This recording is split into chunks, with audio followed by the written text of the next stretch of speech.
Hello, welcome to Shan's bake house. இன்றைக்கி நம்ம சேனலில் ஒரு வெண்ணிலா ஸ்பஞ்ச் கேக் ரெசிபி தான் பார்க்க போகிறோம்.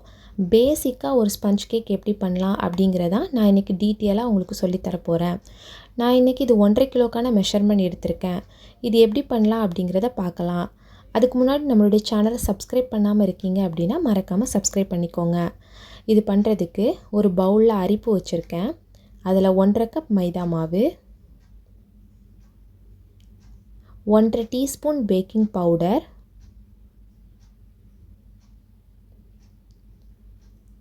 1/4 டீஸ்பூன் உப்பு, இது இவ்வளோ சேர்த்துக்கிட்டு ஒரு விஸ்க் யூஸ் பண்ணி நல்லா மிக்ஸ் பண்ணி எடுத்துக்கலாம்.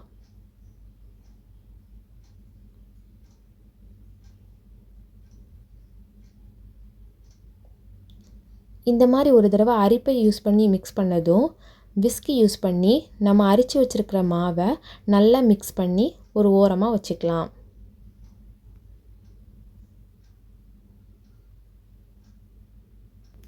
நெக்ஸ்ட்டு இன்னொரு மிக்சிங் பவுலில் ரூம் டெம்பரேச்சரில் இருக்கிற 6 முட்டை எடுத்திருக்கேன்.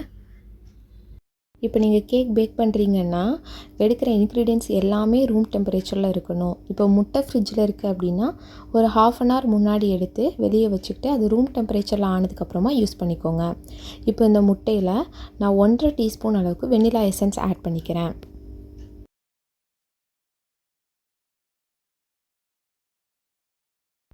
அதுக்கப்புறம் பீட்டரை 1 ஸ்பீடில் போட்டு பீட் பண்ண ஸ்டார்ட் பண்ணலாம்.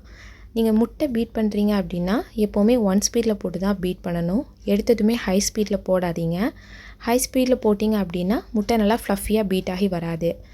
நான் 1.5 கப் பவுடர் சுகர் எடுத்திருக்கேன். அதை கொஞ்சம் கொஞ்சமாக அந்த முட்டை பேட்டரில் ஆட் பண்ணி நல்லா ஃப்ளஃபியாக வர வரைக்கும் பீட் பண்ணி எடுத்துக்கலாம். இந்த மாதிரி நல்லா ஃப்ளஃபியாக பீட் ஆனதுமே நான் 3 டேபிள் ஸ்பூன் சன்ஃப்ளவர் ஆயில் வச்சுருக்கேன். அதையுமே இந்த பேட்டரில் ஆட் பண்ணிக்கலாம். சன்ஃப்ளவர் ஆயில் ஆட் பண்ணதுமே பீட்டரை 1 ஸ்பீடில் போட்டு பீட் பண்ணிக்கோங்க.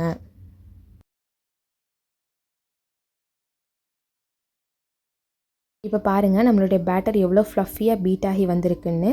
நல்ல ஒரு ரிப்பன் கன்சிஸ்டன்சியில் இருக்கிற மாதிரி பார்த்துக்கோங்க. இதுக்கப்புறம் நம்ம பீட்டர் யூஸ் பண்ண வேண்டாம். ஸ்பேச்சுலா யூஸ் பண்ணி தான் நம்ம ட்ரை இன்க்ரீடியன்ட்ஸ் எல்லாம் மிக்ஸ் பண்ணி எடுத்துக்க போகிறோம்.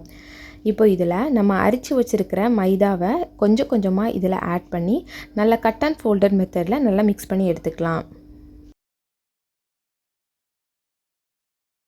ட்ரை இன்க்ரீடியன்ட்ஸ் ஆட் பண்ணும்போது எப்போவுமே ஸ்லோவாக தான் மிக்ஸ் பண்ணணும். இதுவே ரொம்ப ஸ்பீடாக மிக்ஸ் பண்ணிங்க அப்படின்னா அந்த பேட்டர் அப்படியே கீழே தாழ்ந்து போயிடும். கேக்கும் அந்தளவுக்கு சாஃப்டாக வராது, நம்ம நினச்ச மாதிரி ஹைட்டாகவும் இருக்காது. ஸோ எப்போவுமே ட்ரை இன்க்ரீடியன்ட்ஸ் ஆட் பண்ணும்போது ரொம்ப ஸ்லோவாகவே மிக்ஸ் பண்ணிக்கோங்க. ட்ரை இன்க்ரீடியன்ட்ஸ் ஆட் பண்ணவே நான் 6 டேபிள் ஸ்பூன் ரூம் டெம்பரேச்சரில் உள்ள பால் எடுத்திருக்கேன். அதுவும் கொஞ்சம் கொஞ்சமாக ஆட் பண்ணி நல்லா மிக்ஸ் பண்ணி எடுத்துக்கலாம்.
இப்போ பாருங்கள் நம்மளுடைய பேட்டர் எவ்வளோ சூப்பராக ரெடியாகி வந்திருக்குன்னு.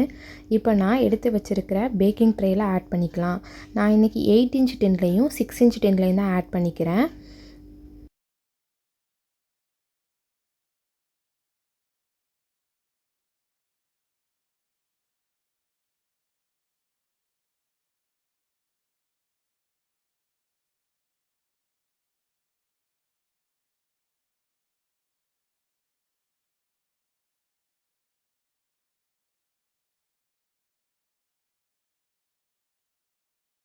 பேட்டரை ஃபுல்லாக ஆட் பண்ணதுமே நான் வந்து டின்னை நல்லா டேப் பண்ணி எடுத்துக்கிறேன், உள்ளே உள்ள ஏர் பபிள்ஸ்லாம் ரிமூவ் ஆகிறதுக்காக.